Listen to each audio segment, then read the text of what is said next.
ഈശോ ചോദിക്കുന്ന ആദ്യത്തെ ചോദ്യം നിങ്ങൾ എന്തന്വേഷിക്കുന്നു എന്നുള്ളതാണ്. ഉടമ്പടിയുടെ ഈശോ ചോദിക്കുന്ന രണ്ടാമത്തെ ചോദ്യം നിങ്ങൾ ആരെ അന്വേഷിക്കുന്നതാണ്.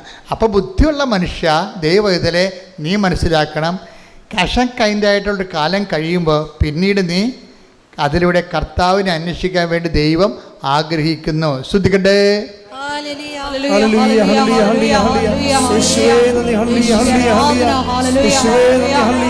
ഉടമ്പടിയിൽ അനുഗ്രഹങ്ങൾ കൈപ്പറ്റുമ്പോൾ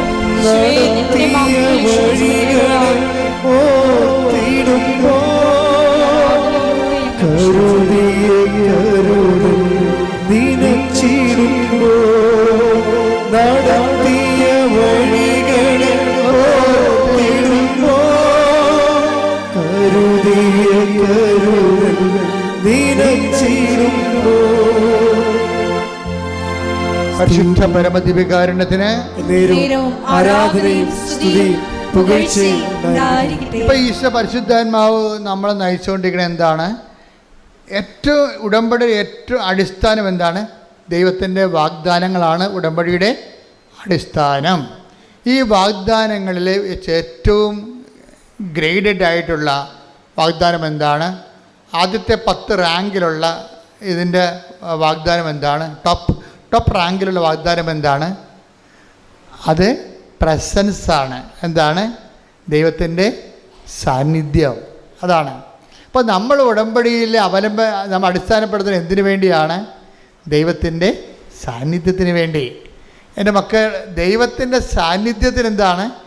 നിങ്ങൾ എന്നെ, അതാണ് 14:23 വായിച്ചത് അല്ലേ? ഇതാണ്, നിങ്ങൾ എന്നെ സ്നേഹിക്കുന്നെങ്കിൽ എൻ്റെ കൽപ്പന പാലിക്കും, അപ്പോൾ എൻ്റെ പിതാവ് നിങ്ങളെ സ്നേഹിക്കുകയും ഞങ്ങൾ വന്ന് നിങ്ങളിൽ വാസമുറപ്പിക്കുകയും ചെയ്യും. അപ്പോൾ ഈ സാന്നിധ്യത്തിൻ്റെ സാധ്യത സ്നേഹത്തോടെ അവൻ പറയണ പോലെ ചെയ്താൽ സാന്നിധ്യം ഉറപ്പാണ്. ഒന്ന് പറഞ്ഞേ, ദൈവസ്നേഹത്തോടെ അവൻ പറയണ പോലെ ചെയ്താൽ സാന്നിധ്യം ഉറപ്പാകുമെന്ന് ഞങ്ങൾ തിരിച്ചറിഞ്ഞുകൊണ്ട് ഞങ്ങളുടെ ഭൗതിക ആനുകൂല്യങ്ങളെക്കാൾ അങ്ങയുടെ ആത്യന്തിക വാഗ്ദാനമായ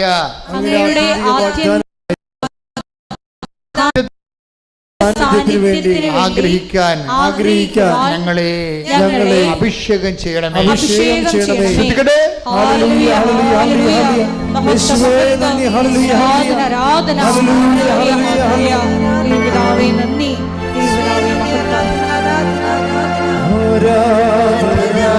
കൈവീശിക്കൊണ്ട്